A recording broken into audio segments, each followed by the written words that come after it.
오늘 요한계시록 6장입니다. 내가 봄에 어린 양이 7인 중에 하나를 떼시는데 그때에 내가 들으니 내 생물 중에 하나가 우레소리같이 말하되 오라 하기로, 이에 내가 보니 흰 말이 있는데 그 탄자가 활을 가졌고 면류관을 받고 나아가서 이기고 또 이기려고 하더라. 둘째 인을 떼실 때에 내가 들으니 둘째 생물이 말하되 오라 하니, 이에 다른 붉은 말이 나오더라. 그 탄자가 허락을 받아 땅에서 화평을 제하여 버리며 서로 죽이게 하고 또 큰 칼을 받았더라. 셋째 인을 떼실 때에 내가 들으니 셋째 생물이 말하되 오라 하기로, 내가 보니 검은 말이 나오는데 그 탄자가 손에 저울을 가졌더라. 내가 네 생물 사이로부터 나는 듯한 음성을 들으니 이르되, 한 데나리온에 밀 한 대요 한 데나리온에 보리 석 대로다. 또 감람류와 포도주는 해지지 말라 하더라.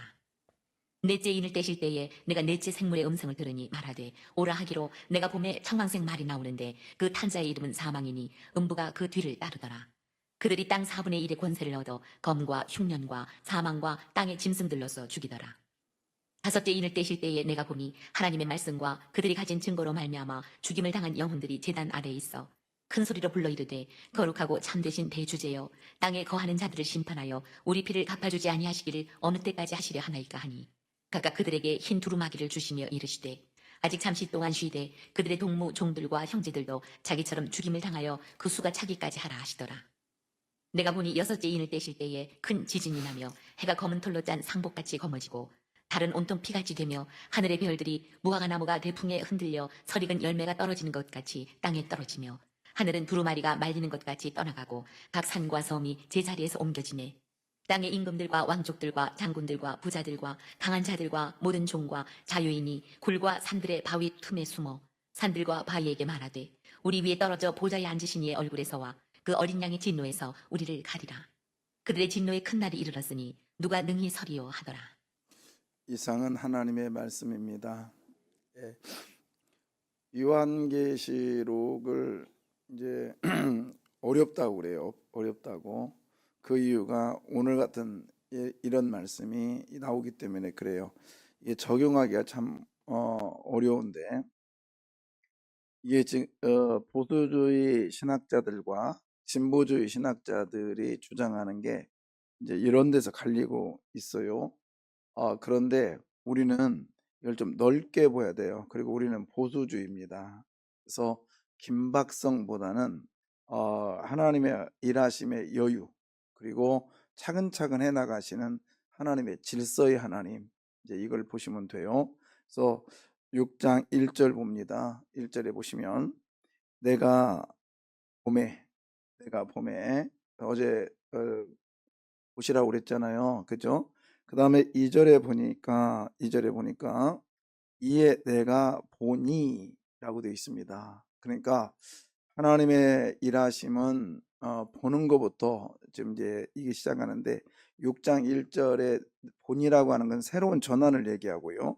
그 다음에 2절 또한 보는 것은 이제 새로운 그 전환 속에서 또 다른 것들이 차곡차곡, 그러니까 새로운 것들을 보여주는 거예요. 우리 하나님은 우리들에게 새로운 역사의 그 시작들을 매 순간 들려줄 줄 믿습니다. 사인은 보라니까. 그래서 자, 6장 1절 다시 보겠습니다. 1절 보니까 어저께 우리 그 보셨잖아요. 그 두루마리죠.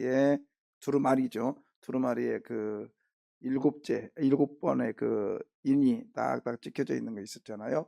그런데 그게 이제 하나 딱 띄니까 그런 게 아니라, 하나를 뗐다 이 말은 그 두루마리의 그 뭐랄까 해석적인 것, 그러니까 일하심을 보이는 거예요. 그러니까 여러분, 창세기를 딱 보면 창세기만 보이는 게 아니라 창세기를 딱 보는 순간 전체가 다 보이잖아요. 그것처럼 그냥 상징적으로 하나 뗐다고 하는 것이지, 이것은 성경을 하나님의 일하심을 이렇게 일부를 이렇게 보여주는 거예요. 지금 시작점 이렇게 보여주는 거기 때문에 하나 조금 떼고 둘이 이게 아니라, 하나 뗐다는 건 이렇게 일하셔, 두 번째는 또 이렇게 일하시고 계셔, 이런 걸 얘기하는 거예요.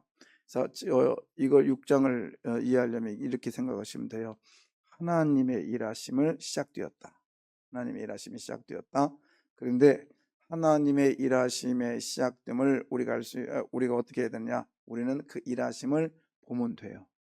그리고 들으면 돼요. 그리고 또한 순종하면 됩니다. 그래서 오라라고 하는 이 음성이 들려질 때 순종하니까 그것이 확연히 이제 보이고 또 보이고 또 보이는 거죠. 자, 1절에 다시 한번 봅니다. 1절에 그러면 누가 이것을 해석할 수 있느냐? 유일한 길은 딱 하나밖에 없어요. 한 분밖에 안 계세요. 누구예요? 예수 그리스도. 근데 거기 보면 어린 양이 그러니까 예수님께서 7인 중에 하나를 떼시는데, 그러니까 성경 해석의 시작과 진행과 마지막은 오직 예수. 그때 내가 들으니 내 생물 중에 하나가 우레소리 같이 말하되 오라 하기로. 그래서 여기서 내 생물 중에 하나가 우레소리 같이, 이 말은 내 생물, 그 앞에 나왔었잖아요. 쉽게 말하면 사람의 소리도 아닌, 어떤 분간이 안 돼. 그러나 너무 확연해. 그리고 우레소리, 자연의 현상인데 이건 누구도 건들 수 없는 소리. 이게 뭐죠? 여러분, 주의 음성이 여러분의 마음을 감동시킬 때가 있어요. 아멘이요. 그 감동시킬 때는 그 누구의 소리도 아니요. 할아버지 소리도 아니고 여자의 소리도 아니고 남자의 소리도 아닌데 이상하게 감동될 때가 있어요. 맞습니까? 이런 거 있잖아요. 여러분 꿈을 꿨는데 어디 갔단 말이야. 근데 여러분 꿈이 칼라요, 흑백이요? 생각 안 해봤구만. 그죠? 그러면 갔다 온 걸 그대로 해봐. 안 돼. 그러나 꿈이 생생해. 그런 거예요. 분명히 꿨어. 근데 지금 생각하니까 내가 지금 꽃색이 빨간색인가? 왜 빨간색이야? 그냥 증명하고 가겠지만 실제적으로 색을 구분이 안 됩니다. 꿈속에서. 그걸 그려보라고 하면 잘 안 돼요. 근데 우리는 그냥 그런 색이다 그러고 그냥 생각하고 가는 거예요. 근데 그것처럼 우리 인간이 해결하지 못하는 문제들이 많단 말이에요. 증명하지 못한 것들이 많아요. 여기서 내 생물과 우레소리라는 것은 그 소리를 들었는데 이거 어떻게 누구 소리라고 할까? 남자 소리일까 여자 소리일까, 할아버지 소리일까 할머니 소리, 이게 구분이 안 되는 거예요. 그래서 생물이란 얘기를 하고, 그 누구도 이것은 이 어떤 우렁찬 소리인데, 그리고 굉장히 장엄한 소리인데 이걸 해결할 길이 없는 거예요. 그래서 우레소리라고 말하고 있는 겁니다. 여러분, 주님의 음성이 누구에게 주의 음성이 가감되지 않고 그냥 단순한 정말 주의 음성답게, 주님의 그 음성답게 여러분 심령을 뚫고 오기를 원합니다. 예. 자, 그러면서 이제 그 여섯째까지 이제 얘기를 하고 있는데요. 자, 2절에 보니까 이에 내가 보니 무슨 말이 있대요? 흰 말이 있는데 그 탄자가 활을 가졌고 면류관을 받고 나가서 이기고 또 뭐하더라? 이기더라. 그래서 이걸 여러 가지 설이 있는데 흰말이라고 하는 이 단어 속에 보면, 그리고 이 사람이 활을 가졌대요. 그리고 면류관을 가졌대요. 이 말은 뭐냐면 이 흰말과 면류관이라는 이 단어는 승리를 말합니다. 승리. 그리고 그때 당시에 그 파르티안이라고 하는 그 로마의 변방에 있었던 그 사람들이 있었는데, 이 사람들이 타고 다니는 말이 흰말이었답니다. 근데 이 사람들은 AD 65년경에 일어났던 일인데, 그 엄청난 힘을 가졌던 로마도 이 파르티안이 일부를 부셨대요. 근데 이 파르티안은 백전백승하는 거야. 마치 우리나라 역사에 보면 그 몽골 징기스칸 그 징기스칸의 그 전성기처럼 어딜 가든지 다 백전백승하는 거예요. 제가 미얀마에 가보니까 거기까지 징기스칸이 쳐들어왔더라고요. 거기 어마어마한 거죠. 그 미얀마까지 좀 벌판에서, 만주 벌판에서부터 몽골 그쪽에서부터 대단한 거예요. 근데 지금 이때 당시에 사람들이 흰말 하면 그걸 상상했다는 거예요. 바르티안. 그래서 흰말을 탄 사람은 무조건 승리자다. 흰말을 탄 사람 이만희가 아니고 있잖아 그 그림에. 근데 그게 아니라 특히 이단들은요 흰말을 많이 타고 와. 왜냐면 여기에 근거해서 그러는 거예요. 이긴 자, 그리고 승리자. 오늘 면류관이라는 단어가 승리한 사람에게 씌워주는 거잖아요. 그래서 여기서 흰말이라고 상징하는 것은 다른 말로 말하면 이 땅에 재앙이 있고 아무리 어려움이 있다 할지라도 그 어려움에 모든 것들의 주인 승리자는 예수 그리스도를 상징합니다. 아멘. 그래서 이기고 또 이기려 했다. 그래서 이거는 여러 가지 뭐 얘기도 있는데 바클레이라고 하는 신학자에 의하면 이건 전쟁의 재앙이다. 이렇게도 말해요. 왜? 신말과 승리가는 전쟁. 그죠? 그래서 이 땅에는 전쟁이 끊일 수가 없어요. 계속적으로 전쟁의 재앙이 일어나는데 거기에 주님께서 개입하고 계시다라는 거예요. 그러면 이렇게 말할 수 있잖아요. 전쟁을 하나님께서 용납하시고 계시는가? 예, 그렇습니다. 전쟁은요, 그 노이도 존스의 얘기를 그 책에 보면 전쟁은 하나님께서 용납한 것이다 이렇게 얘기해요. 왜 그랬을까? 그 이유는 뭐냐면 사람들이 죄를 지었기 때문에 죄의 대가로 전쟁, 즉 징벌하기 위해서 전쟁이 일어나는 거예요. 여러분 그 뭐 우크라이나나 이런 전쟁뿐만 아니라 여러분의 가정에서도 전쟁이 일어나죠. 전쟁이. 그 뭐요? 여러분의 죄의 징벌이라는 거예요. 두 번째 이 전쟁의 이유는 뭐냐? 그 죄의 징벌 속에서 내가 죄라를 깨닫기 위해서 내가 뭔가 잘못했구나. 가정의 불화도 그렇고요. 이걸 보면은 처음에는 네 탓이요. 네가 잘못했어. 내 남편이 잘못했고 내 아내가 잘못했어. 그런데 점점 시간이 가다 보면 누구 잘못으로 돌려져요? 아직도 남의 잘못이라고 돌려주면 그 사람은 신앙인이 아니고 기도 안 한 사람이에요. 근데 재앙이 왔을 때에 기도하고 또 기도하면 이게 이제 단어가 바뀌어요. 네 탓에서 누구 탓으로? 시어머니 탓으로? 아니요, 내 탓으로 바뀌어. 내 탓으로 바뀐다고. 그래서 전쟁을 용납한 이유는 죄의 징벌이자 또 하나는 죄를 깨닫기 위해서. 세 번째는 뭐냐면 이렇게 말했어요. 이게 전쟁을 용납한 이유는 최종적인 결론은 뭐냐면 그걸 통해서 하나님께 돌아오라고.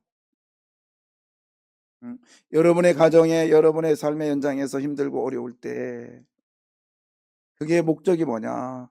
이것을 통해서 내가 누구께 돌아오라고? 하나님께 돌아오라고. 그래서 하나님께서는 승리를 약속하고 계십니다. 흰말을 타시고 활을 드시고 면류관을 사신 그 예수 그리스도께서 이 땅의 전쟁이 아무리 남마다 할지라도 하나님은 우리를 버리지 않으실 거예요. 여러분의 고통과 환난이 아무리 중하다 할지라도 주님 앞에 돌아오면 주께서 일하실 거예요. 두 번째, 거기 보니까 둘째 인을 떼실 때 내가 들으니 이 둘째 생물이 말하되 오라. 이에 다른 뭐죠? 붉은 말. 그러면서 4절 한번 읽어줄래요? 이에 다른 붉은 말이 나오더라. 그 탄 자가 허락을 받아 땅에서 화평을 제하여 버리고 서로 죽이게 하고 또 큰 칼을 받았더라. 예, 이것 또한 전쟁을 상징한다. 전쟁을. 그래서 보죠. 그 탄자가 허락을 받아서 땅에서 뭐를 제하고 화평을 제해버리고 이것도 전쟁을 상징한다. 이렇게 얘기를 하는데요. 이것은 뭐냐면 이게 일반적인 전쟁도 되지만은 신앙의 갈등에 오는 전쟁들. 그래서 이 땅에 말하는 화평이 제해지고 예수님께서 내가 화평을 주러 온 것이 아니라 검을 주러 왔다고 그랬거든요. 또 맞아 그냥 예수 믿기 때문에 무조건 그래 용서해야지. 그래 용서해야지. 그게 아니라 예수 믿는 사람에 대해서는 용서가 되지만 예수 믿지 않는 사람에게는 검이 필요하다는 거예요. 그래서 붉은 말 이것은 붉음이란 건 피잖아요. 피. 그래서 반드시 이 땅에서는 피가 끊일 날이 없다라는 것을 상징하고 있습니다. 그래서 이 피는 처음부터 그랬잖아요. 예, 처음부터 죄의 대가예요. 피는. 그래서 이 아담과 하와가 죄를 범죄했을 때 하나님께서 뭘 입혀줘요? 그들이 무화과 나무 잎으로 자기 치부를 가렸을 때 그것을 하나님께서 벗기시고 뭘 입혀줘요? 가죽옷을 입혀주는데 가죽옷을 입혀줄 때는 첫 번째 뭘 흘려야 돼요? 피를 흘려야 되는 거예요. 죄의 대가는 피입니다. 그래서 그 피를 예수님이 해결해 주신다. 자, 그 다음에 5절 5절 보겠습니다. 5절 6절인데 5절만 읽어볼래요? 5절 6절 빨리 읽을까요? 셋째 인을 떼실 때에 내가 들으니 셋째 생물이 말하되 오라 하기로 내가 보니 검은 말이 나오는데 그 탄자가 손에 저울을 예, 가졌더라. 거기서 보면 검은 말이 나오죠. 그 다음에 그 탄자가 뭘 가졌대요? 저울을 가졌대요. 저울은 언제 써요? 뭘 다뤄줄 때? 무게 다룰 때. 무슨 무게? 그때 당시는 거의 먹을 것. 자, 6절. 내가 내 생물 사이로부터 나는 듯한 음성을 들으니 이르되 한 데나리온의 밀 한 되요 한 데나리온의 보리 석 대로다. 또 감람류와 포도주는 해치지 말라 하더라. 예, 그게 뭐냐면 거의 뭐 한 데나리온은 밀 한 대요라고 했는데 이게 장정이 하루에 먹을 수 있는 양이랍니다. 그리고 또 하나가 뭐 보리 석 대로다 이 말은 한 식구가 먹을 수 있는 하루의 양이래요. 그런데 이게 뭐냐면 아까 무슨 색깔이에요? 이것은 검은 색깔이란 말이에요. 이거는 이 땅의 재앙을 상징하는데 그런데 거기 보니까 감람류와 뭐는 손대지 마라. 포도주는 손대지 마라. 감람류는 치유와 그죠? 그다음에 포도주는 뭐예요? 기쁨과 풍요를 상징해요. 이게 뭘까요? 빈익분 부익부가 계속될 거예요. 이 땅이 아무리 힘들고 어려워도요, 돈 버는 사람은 돈 벌어요.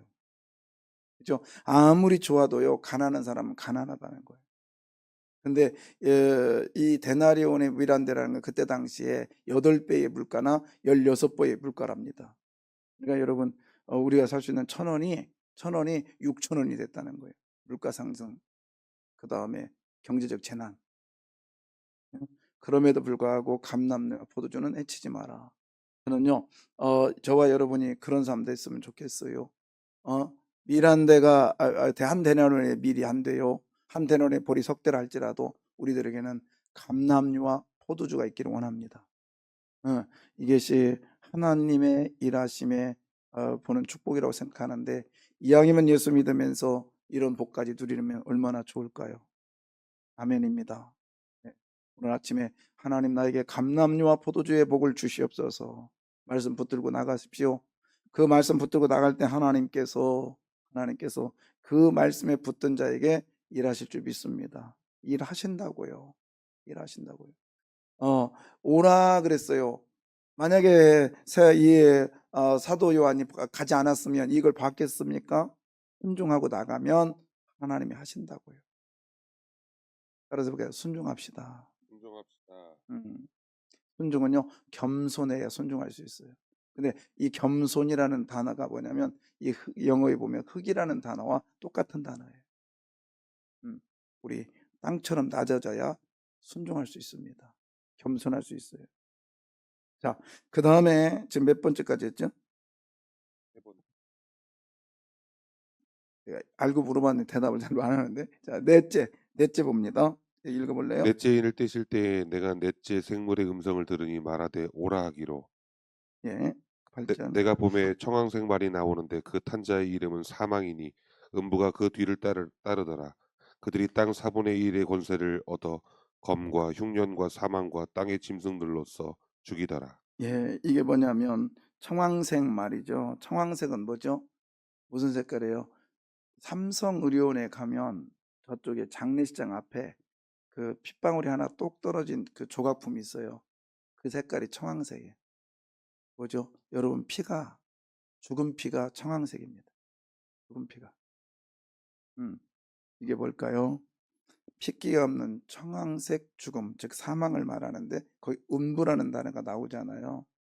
그러면서 뭐라고 되어 있냐면 그 탄자 이름은 사망이다. 죽음이 되죠. 이 땅에는 죽음이 끝날 날이 없어요. 그 음부 같은 고통이 끝날 날이 없다고요. 그래서 검과 흉령과 사망과 그 땅에 짐승들부터 죽이더라.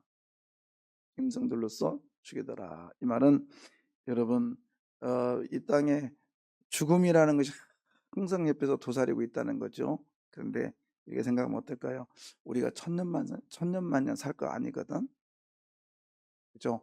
지금 주어진 삶에 생명 되신 예수님 붙들고 말 한 발 나가시기를 바랍니다.